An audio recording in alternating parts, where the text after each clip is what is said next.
And that objective is that we live a happy and prosperous life.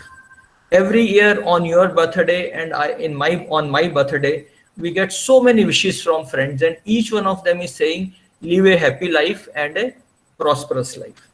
So that is what we require these people also to have. So from this point of view, I'm going to present you what next from after self-advocacy and mentor training.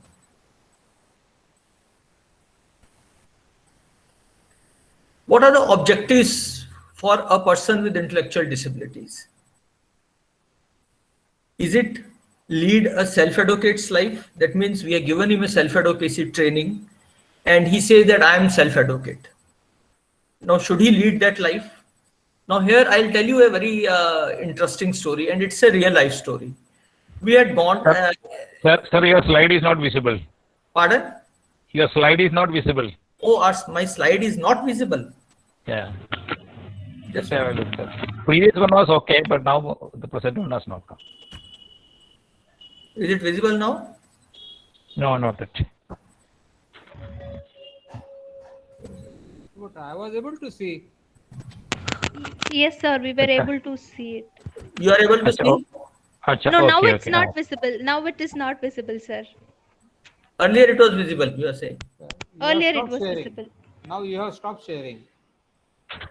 So you have to restart. Start sharing now.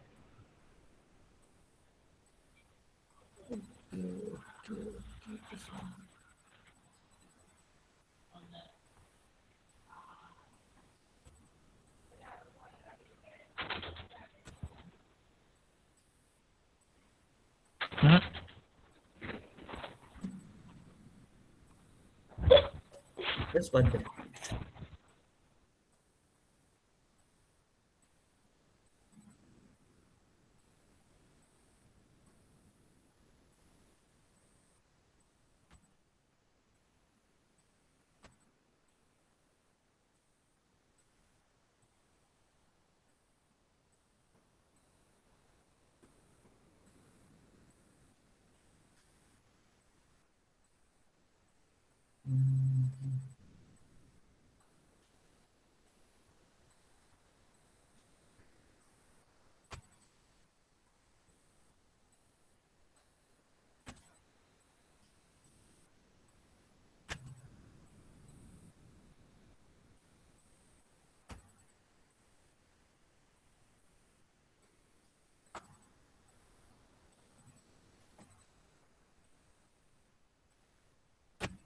How do I get it?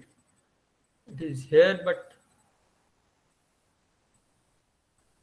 you can't see it. Can you see it? No, sir, we can't.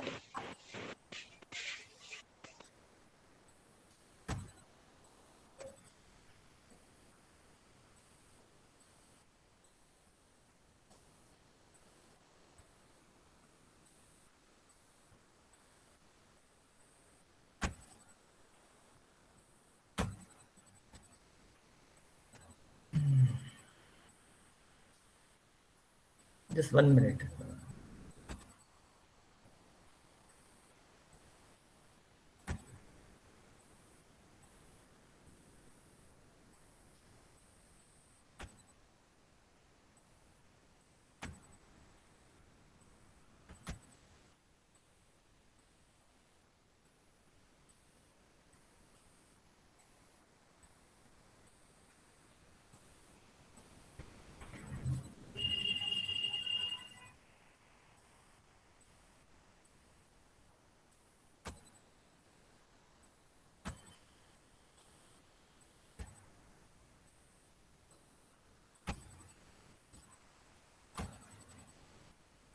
Can you see it now?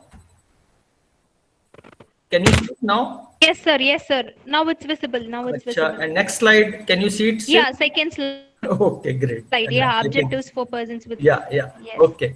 So I was talking about the objectives of persons with intellectual disability, and then I said that is the objective to lead a self-advocate's life? Yes. But will he be able to lead a self-advocate's life? What the mentors have given him training and what the mentors expect from him? I don't think so. Now here I was going to give you an example, a real-time example. When we went to Bihar in Madhubani for a Parivar conducts a lot of these parent meets, regional parent meets, and we had gone to Madhubani. It's one of the very backward district of Bihar, and there when we are talking about this self-advocacy training, so one of the old men, he got up and he told me this story. He said that in their village, one person went to Patna and he did his BA in English and came back. And then he said that I am BA in English in his entire village. The villagers respected him for some time, but after about a month or so, they said, look, you are BA in English, but what are you doing? What is it of any use to you or to us? So people stopped giving him any respect, or for that matter, any bhav, what they call it. So he said, no, what to do? So he went to the railway station. In railway station, there used to be one newspaper thrown by a train every day. And this newspaper was in English. And this was meant for the waiting room, first class waiting room passengers. So he started reading that newspaper loud and tell the villagers that, look, I am reading English newspaper loudly to you. So again, villagers listened to him for 4, 5, 6 days. After that, they lost interest. They said that we can't make out what you are saying. Again, he was back to square one. Nobody was giving him any importance, and yet he was a BA English. Then he found out, and one of the postmen, neighboring postmen, told him that why don't you come to our post office? We get so many letters, and only those letters where we can recognize the name of the person, because the addresses are written in English. Wherever the name is recognized by us, we deliver it. If the name is not recognized by us, we just keep it in a big bulk. We don't deliver it. And they had a huge bulk collected for ages. So this guy went there, he took out all those letters, wrote them in Hindi, what he made out from the address, and all those letters were delivered. And then suddenly he became a very popular person in the village. Now the same thing happens with a person with intellectual disability.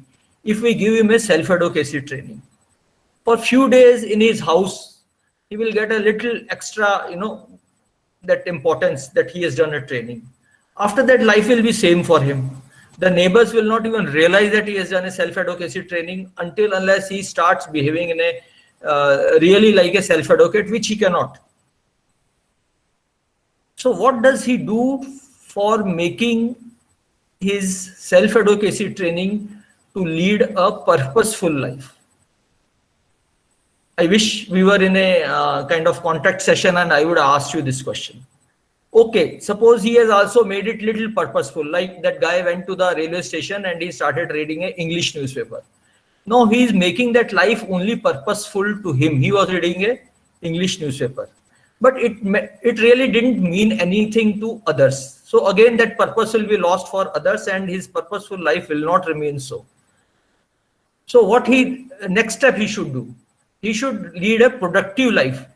Now, when you say productive life, it means he is productive for himself and he is productive for his immediate surroundings. So that means if he is living in a family, let's say the family is earning 1,000 rupees per month as an income, he is also able to earn at least 50 rupees or 100 rupees in income. Then they will at least look at him. Yes, he is productive.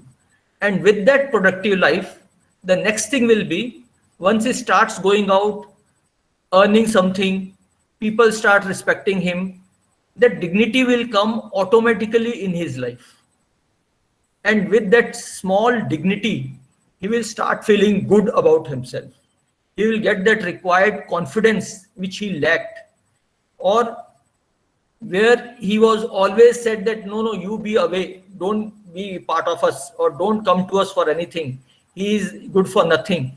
Once such things are over for him and he has got little dignity in his life, then he will start thinking of some independence in his life also. He will automatically start taking small little decisions in his life, which possibly have been taught to him as a self-advocate's training by his mentor. And that overall, so that means first 5 factors will lead to a prosperous life for him. So that is all about self-advocacy training and mentors' efforts in the life of a person with intellectual disability. And mind you, if you don't do that, and till to date, we are not doing it much. I can say that even in Parivar, we do self-advocacy training for many, many people. And after 3 years, 4 years, 5 years, if we go back to the same place, same village and everywhere, it will be even hard to find out who all were the persons with intellectual disability who did self-advocacy training, because they never came out beyond leading a little purposeful life. They never went into productive life. They never went into life with dignity. They never led any sort of independent life, and they were never prosperous. Now that led us to think, what does this person requires? So again, I'm coming to the objectives. So what a person requires, what are the steps he must take in his life? Or what are the steps which we all must take in his life so that his life becomes a full life? So first and foremost is self-advocacy training and he becoming part of SEFI. I'm sure you are all been introduced to what is SEFI. SEFI is basically a Self-Advocates Forum of India. All the self-advocates get together along with their mentors and they start sharing their experiences, their difficulties, so what all they are facing in their life, they start discussing, and that's a big plus point in their life. Then next, have a mentor. Now mentor came with the self-advocacy training. You all by now must have realized that it is a mentor who does the self-advocacy training for persons with intellectual disability. But does this mentor remain a mentor for that self-advocate's life? Whether he or she can go to the mentor after 6 months of her training and say that, look, I have got so and so problem. I'm not getting adjusted. What do I do about it? In a reverse way, does the mentor has a feel for the self-advocate? Okay, I trained these 5 self-advocates. How are they doing? Let me have a look at them after 6 months. Once he has a look at, he looks at them, then he realizes that, okay, they may need this part also. They may need also where the self-advocacy training itself need to be repeated. So such mentor, do they have such mentor? Yes, they need to have a mentor. And you all, when you become mentors, it will be one of our cardinal duty to remain a mentor, not only for self-advocacy training, but remain a mentor for bringing up the way we have saw in the last slide. Then have a guardian. Now his life will not be complete without a guardian. Why I'm saying that? Because there are a lot of people who may be even against a guardian. Why should a self-advocate have a guardian? On one side, we are teaching him to be independent. On the other side, we are saying that he should be a guardian. Guardian is nothing but a person who is a guide to him, who is a mentor to him. But mentor in a little different way. A mentor has got more of a teacher kind of relationship, while a guardian has got more of a parent kind of relationship.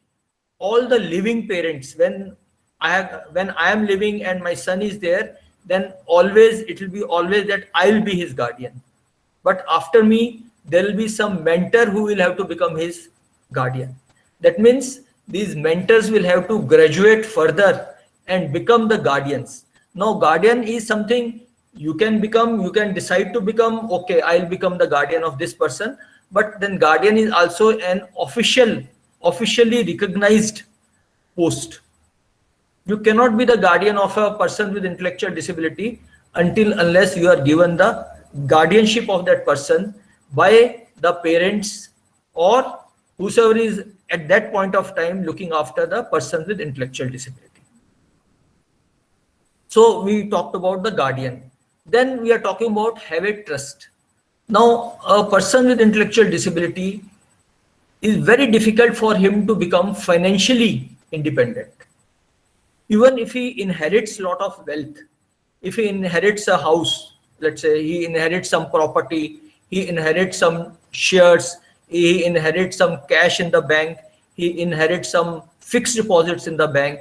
Now, what will he do and how will look after that? Okay, one can say that the guardian will look after that, but how would the guardian will look after that? And guardian will be only one person to look after that. The guardian may himself get into such a difficulty that he may say, okay, let me make use of the wealth of this person with intellectual disability. It can happen, and we have seen that what all cannot happen in this world. So it is necessary that this person with intellectual disability has got a private trust created either by his parents or by his guardian or mentors, guardians and parents together, so that there are more than one person who is looking after his wealth, and they remain responsible for not only growing his wealth, but also remain responsible morally and otherwise, that the wealth is used for only person with intellectual disability. And last but not the least will be, he should also become a part of a group home. Now, there is no point saying that my son or daughter or a person with intellectual disability would not require a group home. Today, there is such an uncertainty about, let's say 2 years back, if somebody had told us about what will happen in this corona, we would have all said that nonsense, this can never happen, this is a fantasy, you must have gone and seen some Star Trek movie, and today you are trying and coming and quoting us. But it has happened. It has destroyed many families, it has destroyed many businesses, and it has destroyed many lives of the persons.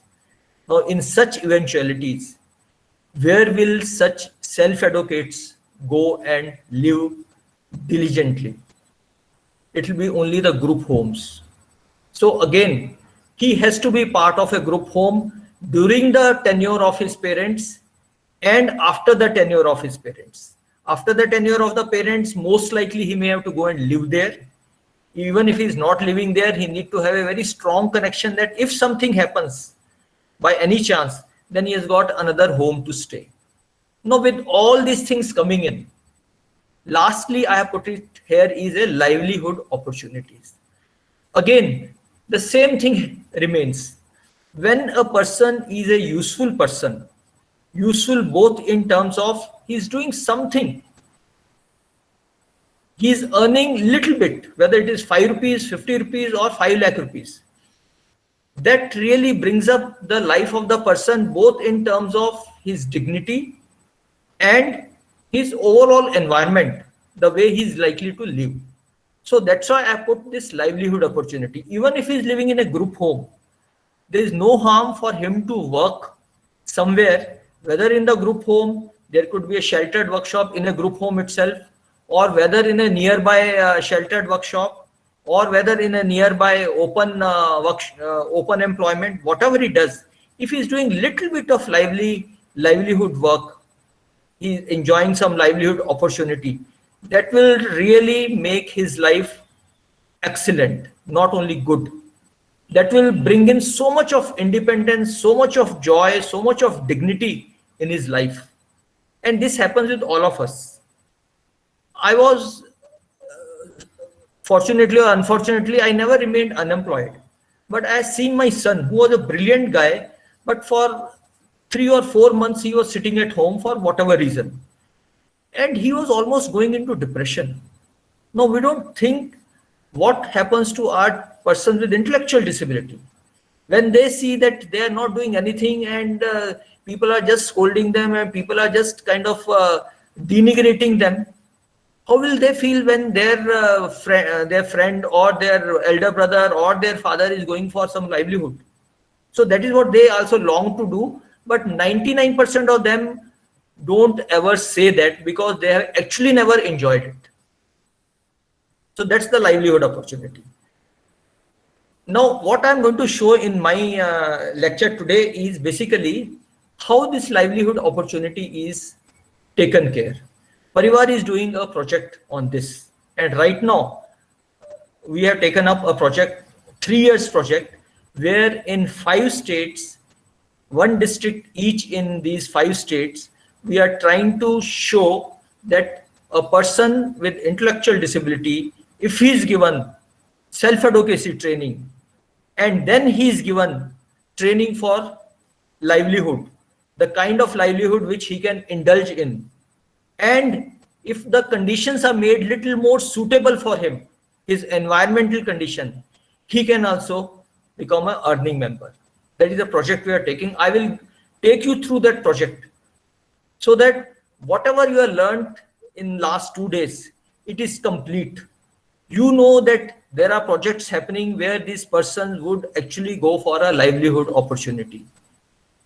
And that livelihood opportunity is not restricted only to the large big cities of Bangalore, Bombay, or Delhi, where yes, there are hotels who are employing them, and there are corporates who are employing them, because for corporates also it is a big plus for them that they're employing people with disabilities. And there are also training organizations who are training them for open employment opportunity at a great cost. But such things are not available in the rural areas at all.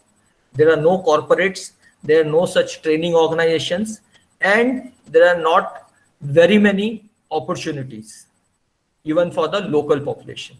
So we are taking a kind of challenge in these 5 rural areas of 5 districts in the 5 states to see that we make these people get employed and earn whatever livelihood they can earn, and whichever way is most suitable for them. It is not that just throwing them into a workshop and saying that now you keep working here. Okay, so I'll from now here, I'll not go into my next steps though. Let me show you. Okay, this is a matrix of achievement which we have made it. Since you have been all given so much of brush up on the self-advocacy. If you see at level 2, level 1 is we are just conducting self-advocacy training. Level 2 is that we are conducting self-advocacy training, and we have also formed self-advocates forum where now they can come together, they can discuss few of these things. Now we have here Mr. Burde. I think he's still there in our present in this forum, and he is making this self-advocate forum people to meet almost every month. They are meeting on virtual meetings, and they discuss. Their parents are also there, and they all discuss together. So imagine the kind of feeling the self-advocates are getting. So the next level 3 is where this self-advocacy training is getting recognized by state and employers for livelihood. Why I said state? State comes in because everything is finally recognized by the state.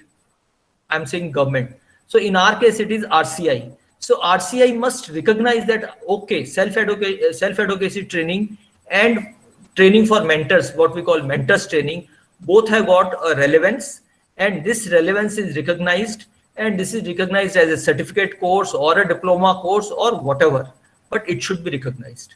But merely the state recognizing a self-advocacy training or mentors training is again not good enough. It has to be recognized by the employers that yes, now this person has graduated as a self-advocate, he is employable. And this is what we are trying to show to the world. Parivar is trying to show to the world that yes, they are employable. After he gets employed, then comes the supported decision making. It's basically you are helping the self-advocate to live little more independently than what he is living otherwise. So that means he is coming out of that powerlessness. I'm sure you all know what is this powerlessness. Powerlessness is when you take a person and keep on saying that you are good for nothing, good for nothing, good for nothing, then he will develop a very high inferiority complex, which transforms into powerlessness. He thinks that he can't do anything. So self-advocacy, at least self-advocacy and livelihood will bring him out where he can start taking a little bit of supported decision making, and there he will acquire that power where he can go and independently or along with the mentor start interacting with the community and create awareness and about his own rights and responsibilities. That is what is the 5th stage. And the 6th stage from Parivar point of view is where they start lobbying for themselves. Like other disabilities, person with visual disability, person with hearing impairment, they all go and lobby for themselves. Here, at least they come and lobby for themselves. Today, yes, when they have this Self-Advocate Forum of India, they have a meetings, and even in the 2 years back in that meeting, the minister himself came. But yes, I would say that is more of a drama than a self-advocate really putting his foot down and saying that this is what I require, this is my proposal, please take it up seriously. Like what we Parivar as parents are doing for them. So that's a very kind of, I would say, long-term goal, level 6. I don't think there is any country which has reached. Yes, there is one organization called Inclusion International. They have one person who is a self-advocate and who has been self-advocating even in the United Nations Forum and many other international forums. But I'll again say, these all things, still the grassroots itself comes up. Only one person coming up is something like saying that Indira Gandhi became Prime Minister and she was a woman in India. So all the women in India got empowered. There's no problems happening in the villages to the women. There's no problem happening in the cities to the women. So all gender is totally empowered. No, she was only one person. And yes, she represented a community. She gave the other community something to look forward, other women to look forward. Similarly, our final achievement will be always level 6. But as you see here, today we are at level 2. The Parivar is trying to now graduate into level 3.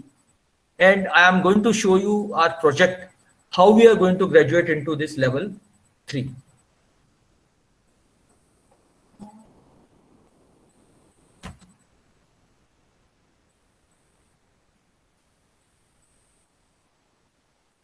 Let me take out the other slide.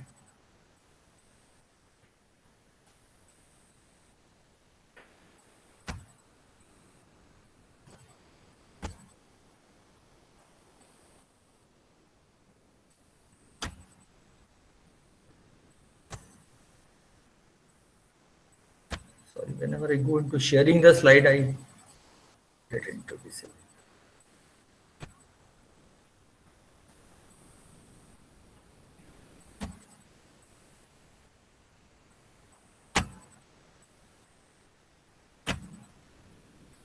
Yeah, here, can you see it, please? Hello? Yes, sir. Yeah, can you see it? Yes, sir. Excellent. Yes, sir. Yes. Okay. Now, what I am showing you is a project. It is called Project Log Frame. Now, log frame is something like a design. When you want to make a building, what you do? You make a design of the building. So log frame is exactly the design of a building. This is a design of a project. But this is not merely a design on a paper. This is a design on which the building is being constructed today. Now in this log frame, it's something like when the architect and the structural engineer makes a design of a, let's say, 20-storied building. First they say what is their overall objective. What are they going to do with that building? Here our overall objective was person with intellectual disability lead life with a sense of purpose and dignity. This is what I showed you on my first slide. They need to get a purpose and dignity. And how they will see what are the indications once this project is completed. How will they know that, okay, we achieved it?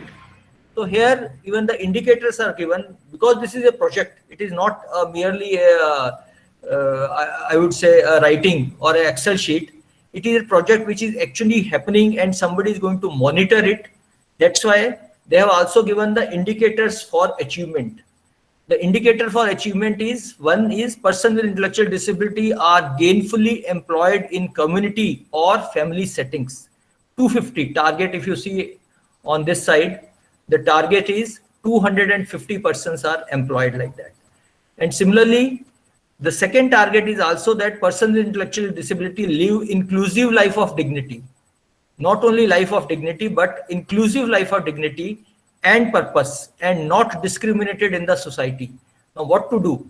Now there you can keep training a person, but if the society itself doesn't looks down upon them, so you have to train the society also. So we are making aware that at least 2,500 persons who are in the immediate surrounding of these 250 persons get aware about the potential of these persons with intellectual disability. So this is this project. Now let's see the specific objectives. Now when we go into the building has been, we have said that, okay, we are going to construct a 10-storied building.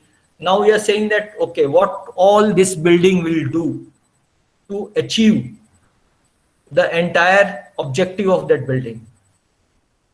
The specific objective is promote inclusion and community participation to enable persons with intellectual disabilities to access livelihood employment in 5 states of India, namely Odisha, Jharkhand, Madhya Pradesh, Rajasthan, and Maharashtra. 1 block each in each. So this is a pilot project. We are not doing it for all these 5 states, full states, but just a pilot project to show it to the government and to the organizations in the government that, look, these people can also work. They can also have their livelihood potential.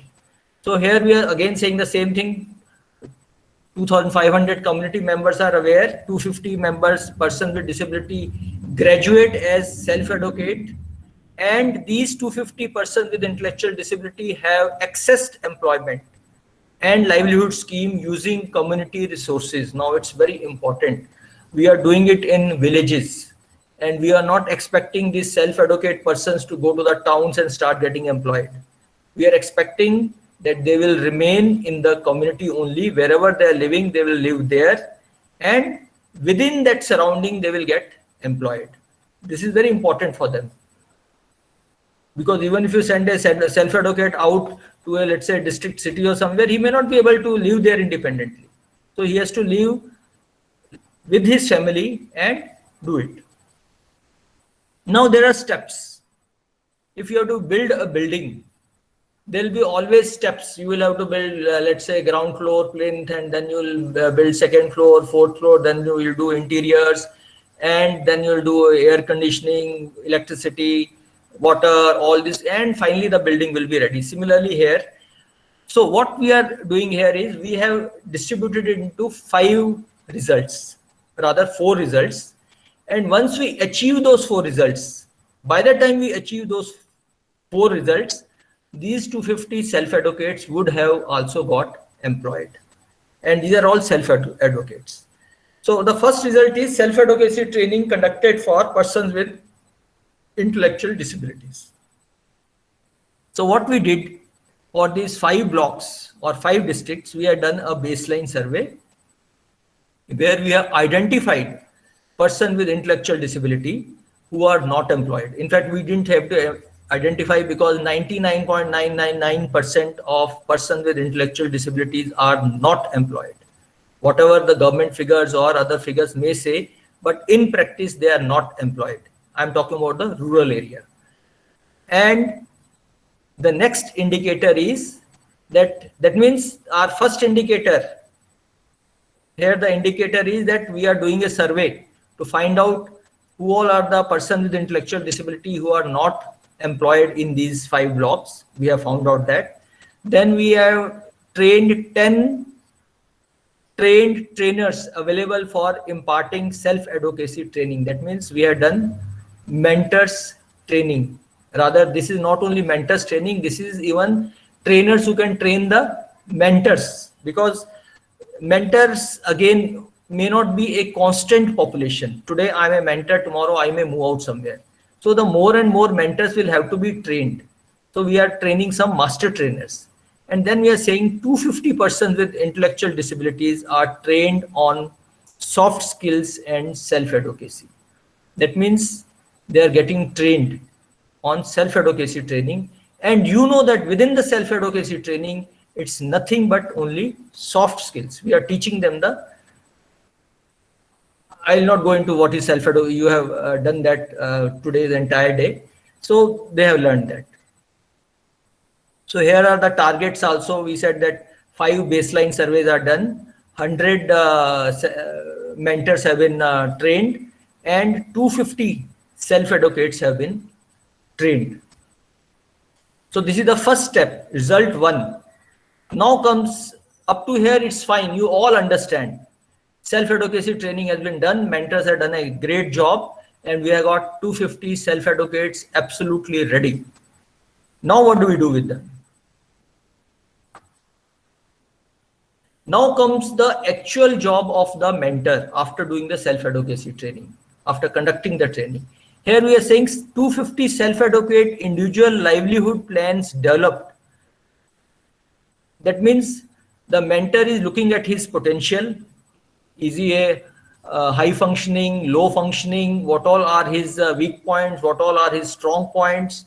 Can he travel by bus on his own, or can he ride a cycle on its own? Can he walk on his own? Can he reach 1 kilometer?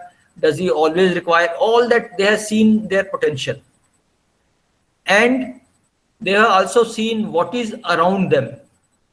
Does he have easy living in a family where they are running a small business? If the family is running a small kirana shop, provision shop, then should this self-advocate also get trained to be part of that kirana shop, which otherwise he was not?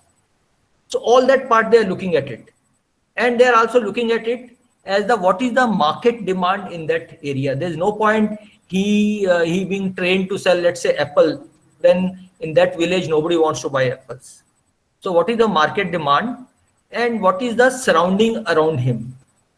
So then we are considering that at least 35 self-advocates out of these 250 self-advocates will be trained in the livelihood as part of their family. That means they will have a small shop, or they may have a small shop where the father is doing repairing the bikes.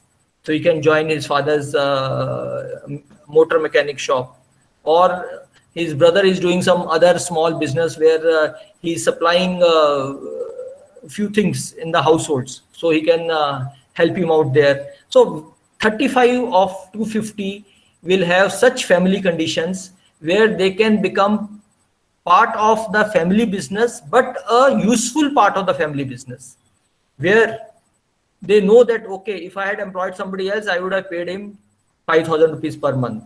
But now I am employing him, he is working for me equivalent to that 5,000 rupees per month. Something like that, he has to become part of the family business.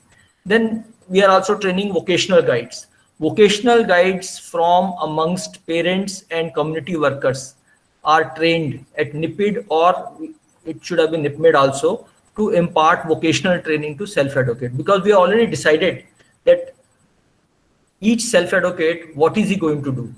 If he is not going to work in his family, 35 of them will work in their family, but rest of the 215 are going to work in some vocation, or they are going to work with their mothers, let's say, in self-help groups.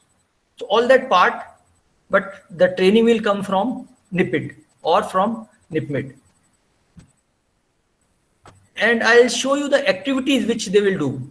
The activities are pre-vocational and aptitude assessment of self-advocate. Now, who is doing this part?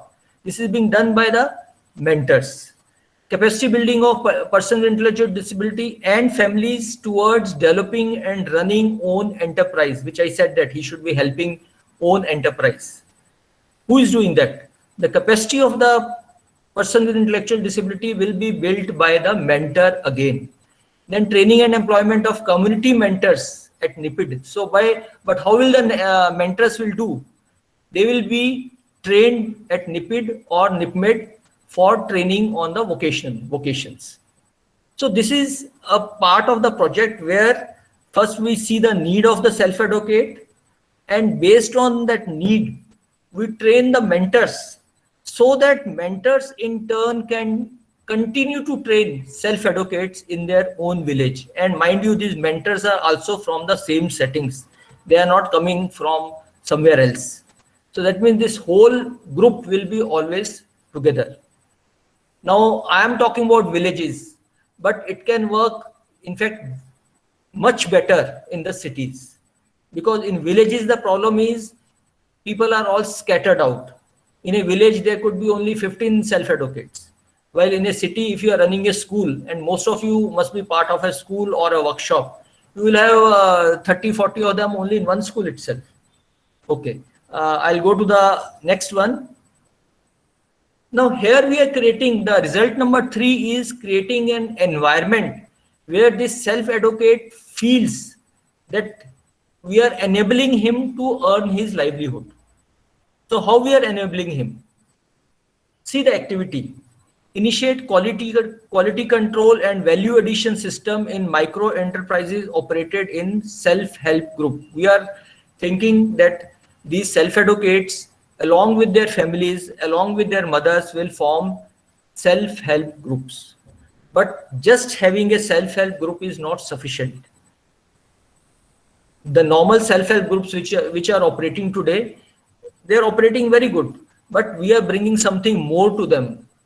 From Parivar side, from the project side, we are bringing in quality controls. Whatever they are doing, even if they are selling vegetable, we will bring in quality control where they will clean the vegetable and maybe they will put it in a micro film or something and sell it. It will be sold much better. It will fetch them higher price.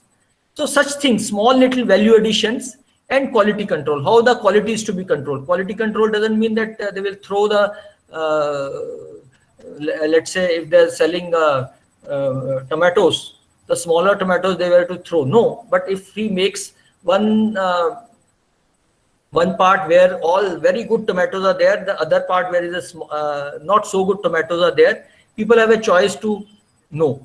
And the people who want quality will go for that quality shop.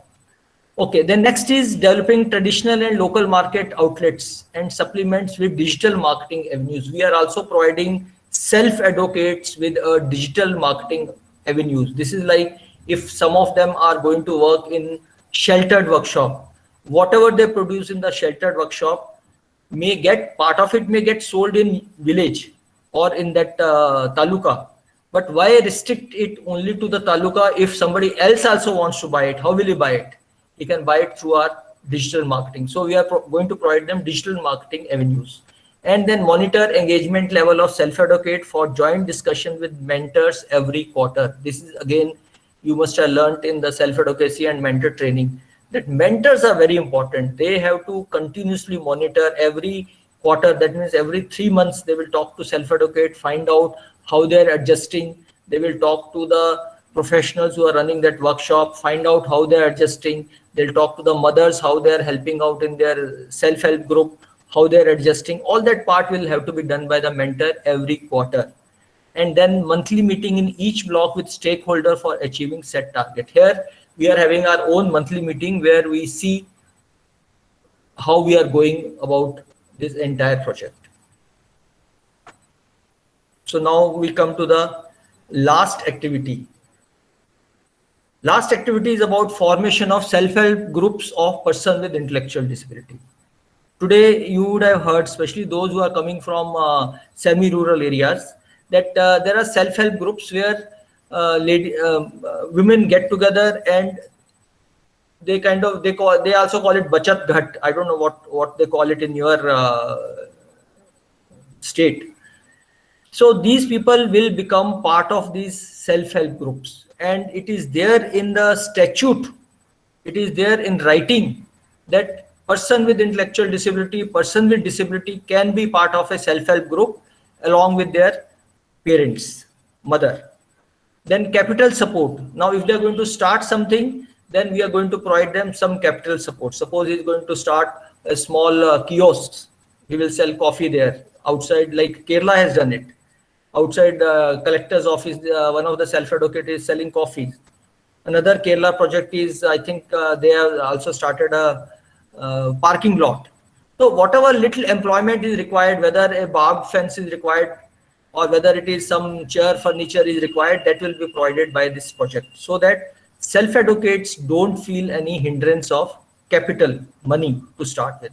Then preparation of operating policy manual. We will also prepare a proper policy, operating policy, which will be understood by the self-advocate. That is more important. Policy manuals are there in every organization, but since this organization will have his mother, his other SHG members, but also the self-advocates. So self-advocates must have the manual where they can understand. So that will form, and also conduct biennial self-advocate refresher training.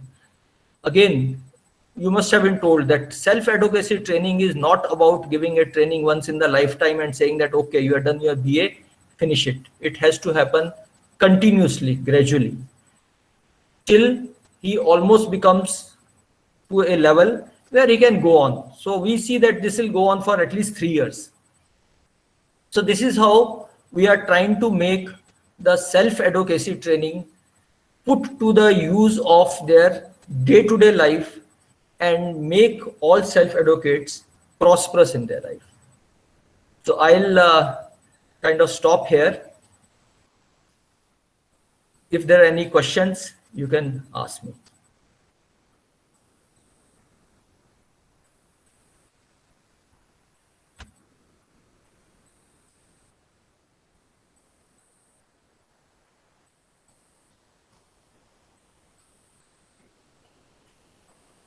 Dear participants, you can ask if there is any questions, or you can share your thoughts or experiences with Bijur sir.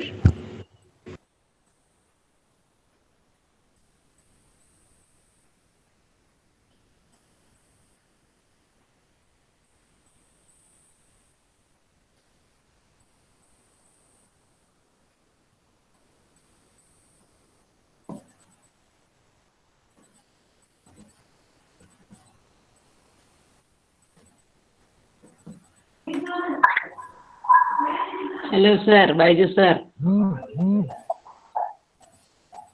Hello. I am Indira from Palakkad. Yes. My daughter is also a member of SAFI from Palakkad district. Okay. She is 25 years old. Yeah. Now registered for the training program. Okay. Like Cognizant. Cognizant. Okay, great. Yeah. Very good. Yeah. And what is she going to do there? Data entry? No, is on. If already registered now, not started. Okay, okay. Yeah. See, my advice to you will be that please ensure that there is a mentor Okay. who is there with her, because during any such open employment, Yeah. the self-advocates do very well, but many times their peer group, they also Okay. need to be sensitized. And Cognizant is one which is working very closely with us. In fact, you should be in touch with Mr. Burde. So Oh. wherever your daughter is going to work, that organization, that particular branch of Cognizant, because Cognizant may have hundreds of branches, that Yeah. particular branch need to be sensitized, especially the people, her peer group, her supervisors, they need to be sensitized. Okay. Okay. Okay. Okay, sir. Okay, thank you, sir. Thank you very much. I am a Yeah. teacher, educator also. Okay, I am great. a Very good. Palakkad executive member of Kerala Parivar. Okay, okay. Very, very good to hear that. Yeah. Okay, okay, sir. Thank you. Thank you, thank you.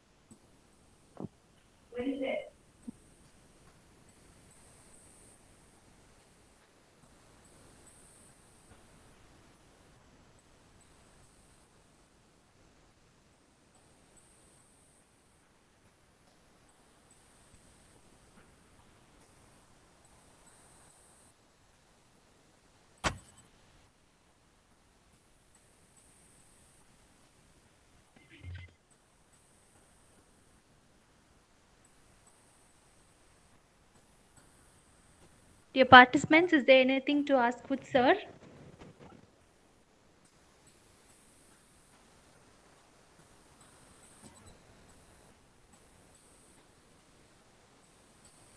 I think the last session, everyone is too tired to ask any questions. Probably, sir.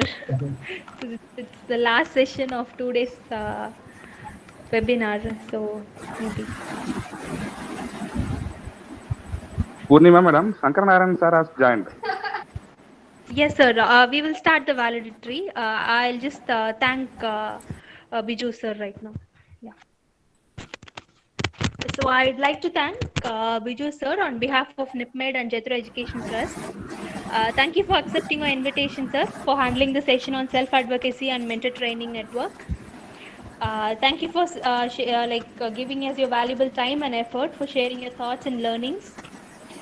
Thank you so much for joining us, sir. Hope to see you in the future sessions. Thank you so much, sir. Thank you. Good evening, one and all present here. So we came to the end of two-day zonal level webinar on self-advocacy and rights of people with disabilities. So I'm thanking all the participants for making this webinar successful. We hope that you have gained lots of knowledge from our resource persons. For further contacts, you can contact Manikandan sir from NIPMED. He'll be assisting you with our resource persons' mail IDs or any contact details if you are in need.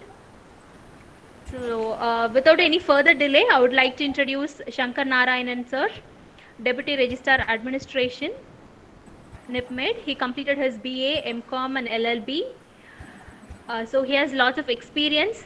From the year 1983 to 1988, he served as an accounts assistant in TTK Group course in Bangalore. From 1988 to 1998, he served as a UDC cashier at Baba Atomic Research Center, BARC. And from the year 1998 to 2013, he served as administrative officer at Mumbai Center of UGC, DAE. Consortium for Scientific Research. So, I would welcome you, sir, to deliver valedictory speech for our participants and for the session. Welcome you, sir. Respected Vijay sir, namaskar. Namaskar, namaskar. Namaskar. And very good evening to everyone. And it is a pleasure that during this pandemic, NIPMD is in a position to organize various webinars and CA program in different subjects. And rightly, our institute is meant for multiple disabilities, and we organized CRE in almost all the subjects. And really, I'm happy that people are, particularly rehabilitation professionals, responding like anything. And if you ask me, the response from the professionals are excellent, and all the CRE programs are full packed. And for that, in initial itself, I extend my sincere thanks to Rajesh Ramachandran and Manikandan and other group. And today, I think many experts might have discussed about the self-advocacy and the importance of the self-advocacy, how it is developed so far. And I'm happy to see, particularly this CRE, the peculiarity, all new speakers, except renowned speaker Biju, all other speakers are new. And really, it is a great pleasure that a new group is forming to deliver lecture or deliberate. A lot of new faces I'm happy to see, and particularly the self-advocacy as far as concerned. And it is nothing, this is definitely this about the knowledge about RPWD and national trust, that are all very important. And state government also, state laws, state welfare measures also very important. It goes along with that. And our DPWD also in a full-fledged, actually many people may be knowing up to 2012, was there is no separate department for people with disability. In 2012, I think they formed a separate department and they've made a separate secretary for this department, and it is going like definitely some lot of improvements are happening, and a lot of awareness has been created so far. If I'm not right, Biju sir will agree that maybe 10 years back the awareness was not this much, and people like Biju Saab and other parents association has brought a lot of change in the perception of rehabilitation. Really, I remember when I was in Mumbai, my son also happens to be an autistic boy, and the teachers and was not allowing when OT or some other therapy if I go, the parents were not involved. Now parents have been involved during the therapy. The concept is the professional going to give 1 hour therapy, whereas the rest of the time this kid or this child with disability going to be with parents. So parents should know what is happening with the therapist. That also I would say this is a major change that is welcome. And recently 2016 they formed RPW Act revamped the and at present as a parent as well as an official, I feel more challenging concern is adult rehabilitation. For that, lot of things to be done. I would request, in fact I personally request Biju sir, after the parents, after me, if I say the facility available with state government or central government, it's very, very poor. I would request all the professionals, all the parents, they should work towards the adult rehabilitation. After certain age, maybe 18 years or 21 years, by the time parents become old, and for that we have to make a separate setup to maintain. And actually the guardianship is namesake, it is with National Trust, and the guardianship also to be we would make more workshop on the guardianship also. And I personally working on the hostels, especially for people with intellectual disability. There should be some setup for those who are economically stronger, economically weaker also. We should make setup. And now the last week Honorable Minister Social Justice inaugurated the Early Intervention Center. Similarly, we have to make a kind of setup, a model setup we should make to rehabilitate adult with disability, especially autism spectrum disorder, and each in every district kind of hostel setup should be. I'm seriously working on that.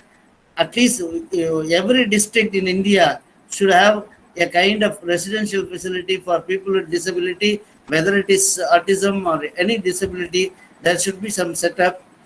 With this word, I have pleasure in extending my sincere thanks to all the speakers, and especially Dr. Biju, and hope he will appreciate my view. And once again, I congratulate all the participants of this CRE, and hope to meet so many. You see, next year we are going to have another 30 CRE, 200 participants each CRE. So next year also a kind of see, this is my idea of having each district is going to be a, I'm thinking, I'm really seriously working, develop a model in Pondicherry. Once that is developed, that my expectation is that should be model for throughout India. That is my planning. With this note, I thank everyone. Thanks for opportunity. Thank you very much.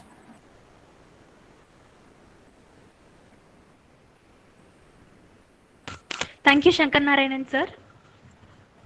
Now I welcome Viju sir to share us about this 2 days program on self-advocacy.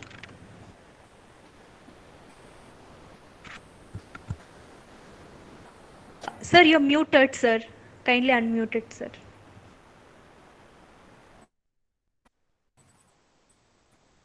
Yeah. Thank Yes, you, sir. Purnima madam. Yeah, Thank you, sir. respected Shankar Narayan sir and all the faculty of NIPMED. First and foremost, I must thank you for creating such a big awareness among the teachers and professionals. NIPMED has always been in the forefront, and today what Shankar Narayan sir has indicated, large number of CRE program which you are going to create next year, I'm sure it will bring up the knowledge level of all the professionals who are working for our children. That will be a great thing for all of us. Now, for the professionals, those who have all assembled, and I think there are more than 50 professionals here, I need to remind you one thing, that the times are changing, and especially the corona has brought the biggest change in our life. We see that the earlier what we used to call early intervention is today being done by digitally, where the interventionist is on one side and the parent and the child with their smartphone are on the other side. And this has been going on for now almost 1 year. And it has to go on whether there is a lockdown or no lockdown. Because in case of our children, we always say that anything can come back, but that 1 year period of lockdown for a child with the disability, whatever disability may be, we call it developmental disability, that 1 year will not come back. So you have to train yourself to be digitally aware, how to convey yourself digitally, and how to give instructions and advice to the parents, whether it is counseling, whether it is teaching, whether it is workshop training, and also to ensure that the parents use what is available in their house to train their young children. So that's something all of us have to learn. Parivar is doing a great stride in that, because we have realized that without that we will, and our children will not really go anywhere. So we have been conducting series of lecture on that. In fact, the next lecture is on 30th, where we get experts, and they are not only experts, they are mothers and professionals who say that how they have used their household things, whether it is fruits or dal or table or chair or pen, how they're using those household articles readily available to train their children, both children and adults. How they are doing the behavior modification of their adults within the house. So that is something worth learning for all of us. And yes, this workshop has also provided you a very good outlook on self-advocacy. Self-advocacy is something which, as on date, not taught in any of the B.Ed special education or in any other curriculum. That's why we wanted to make it. In fact, we have been talking to RCI to make it as part of the curriculum. Not only to RCI, we are talking to NCERT, we are talking to every organization which is dealing with the curriculum design, that please bring in self-advocacy, at least for the educators who are going to deal with the adult persons with intellectual disability. Shankar Narayan sir has just now said that there is a great importance and requirement for rehabilitation of adult population. Yes, sir. We also in Parivar realize it 100%. And that's why whenever there are any CREs, all Parivar members are more than eager to come participate and give the views of the parents. Because from the parent point of view, it is not only the education, it is the general understanding of the world. It is how to live in the society and how to recognize the hierarchy in the community. All that matters for a person with intellectual disability. Then only he can become social. Then only he can become part of the life of the family as well as his immediate surrounding. So we lay a lot of emphasis on that. That's why for us, self-advocacy is really the bread and butter of Parivar, and whenever possible, we try to propagate it. You also took out one very important point, that was about having group homes or arrangements where the person with intellectual disability can reside respectfully and with dignity after the parents are no more. Yes, sir. This is something which is absolutely, I would say, at the prime of heart of every parent. And whether it is National Trust, whether it is MSJE, whether in the state governments, we are after them that if there is a land allotment, there should be a reservation in the land allotment for opening group homes. If there is National Trust is giving aid, if there is shortage of money there, then more money should go for Gharonda scheme, which is basically for group homes or a residential center. So this part, Parivar is, and Parivar parents are more than concerned about, and we are working with the government to whatever extent it is possible. So to that extent, again, coming back to the program which has happened in the last 2 days, yesterday and today, I think it was a great beginning for these 50 professionals who have come in here. At least they have understood what is self-advocacy. At least they have understood the children whom they are teaching today, how they are going to be molded tomorrow. All of them are going to be adult in next 5-10 years. And once they become adult, they don't get the concessions which a child with intellectual disability might get it. So how they need to be trained at this stage itself. And more than that, how the parents need to be conveyed that for a child with intellectual disability, it is not numeracy which is more important, it is his behavior modification, it is the self-advocacy, how he is going to live in the society, how he is going to be independent on his ADLs. That is more important for him. And my request to all the teachers who have, and the professionals who are assembled here is, please guide the parents whenever you find any occasions. Have parent meetings. If you want to call us, we will join you. But have meetings and set their priorities clear. More than the children's priority, it is the parents' priority which has to be clear. They should be clear that they have to make their children more social adaptable than only educated. So with that, I will kind of finish my talk here. And thank you once again for all of you listening to me patiently. It was a new topic for you today, what I spoke, but I hope you got something out of it and will carry it forward. Thank you very much. Thanks a lot, Bijur sir, for sharing your thoughts. So we have other resource persons as well. Burde sir and Sudhagar sir joined us. So sir, both of you, if you have any views to share with us, you can just share it, sir.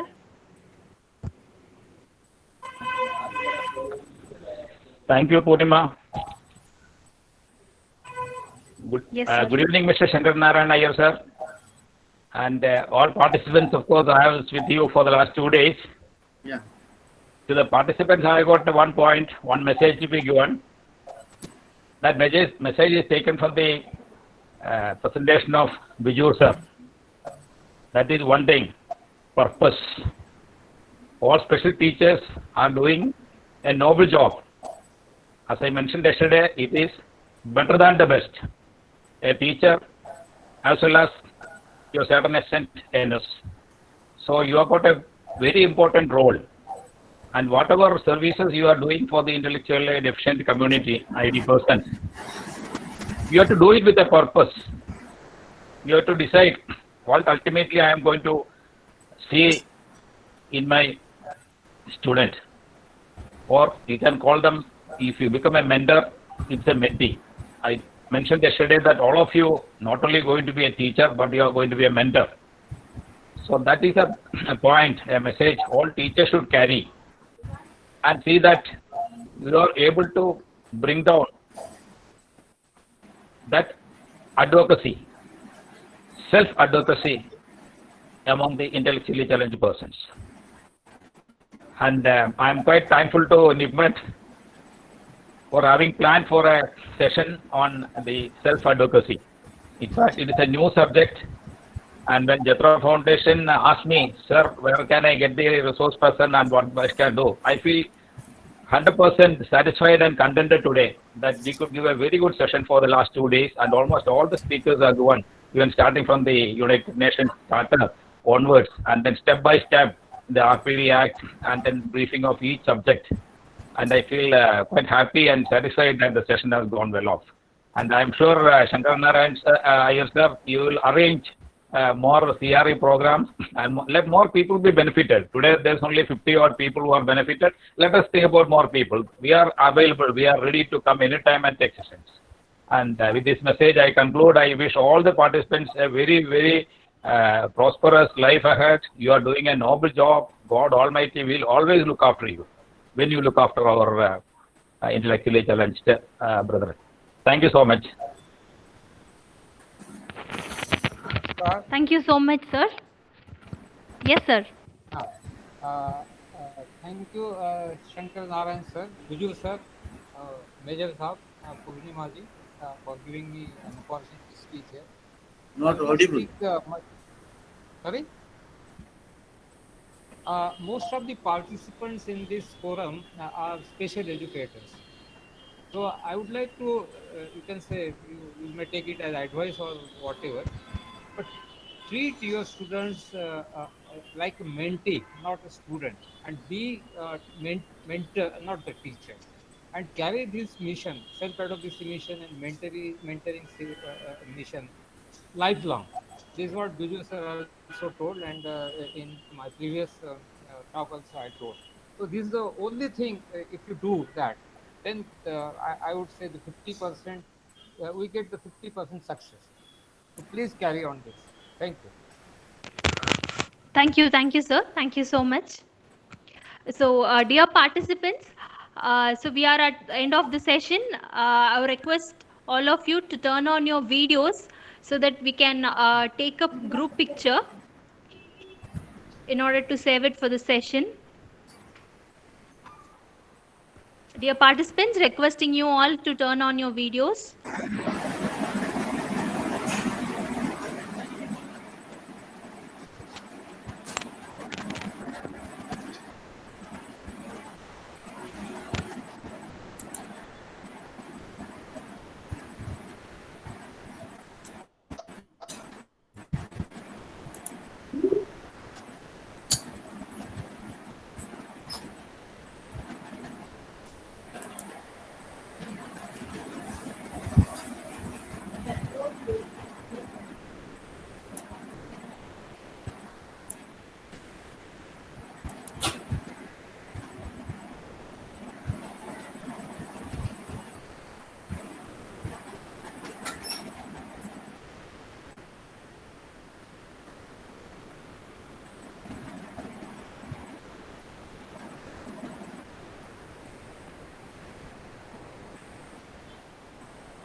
Thank you all for turning on your videos.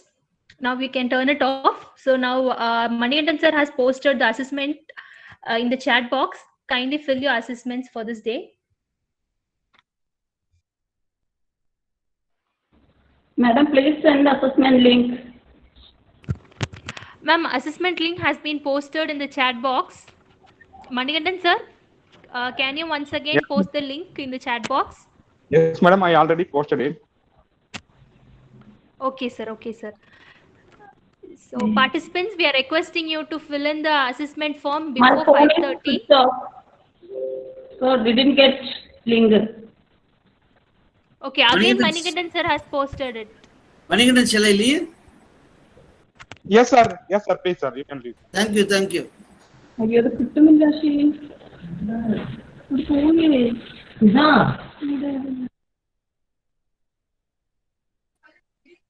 Can leave now?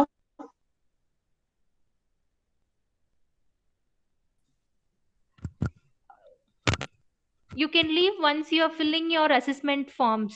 Kindly fill your assessment forms before leaving the meeting. Participants are requested to appear online assessment test before 5:30 p.m. Assessment test link already posted in chat box. नहीं.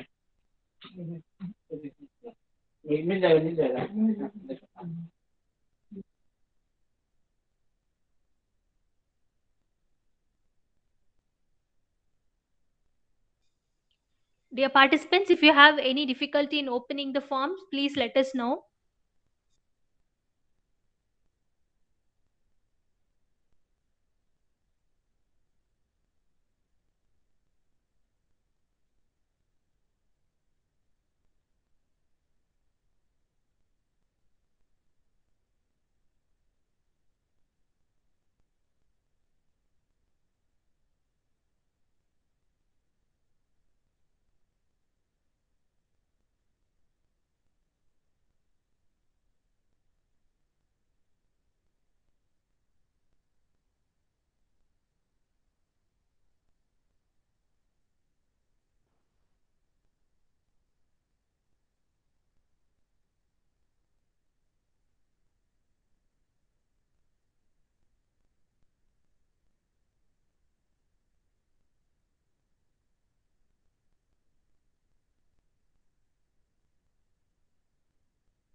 Once again, participants are requested to appear online assessment test. The link for online assessment test already posted in chat box.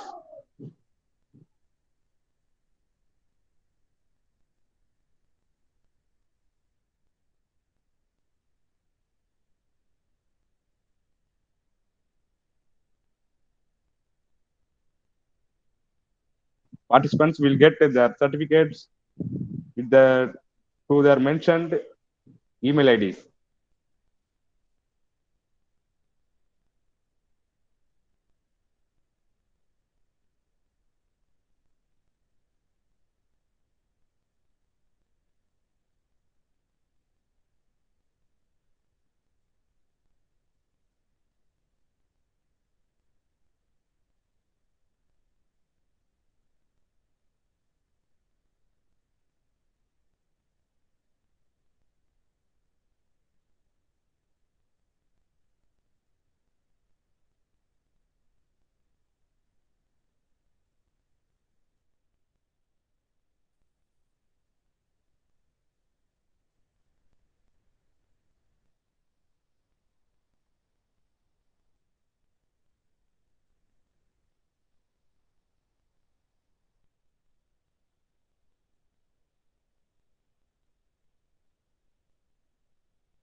Participants who are all completed online assessment test, they can leave from this meeting.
NIEPMD will send certificates of participants to their respective email address within 10 days of conduct of the program.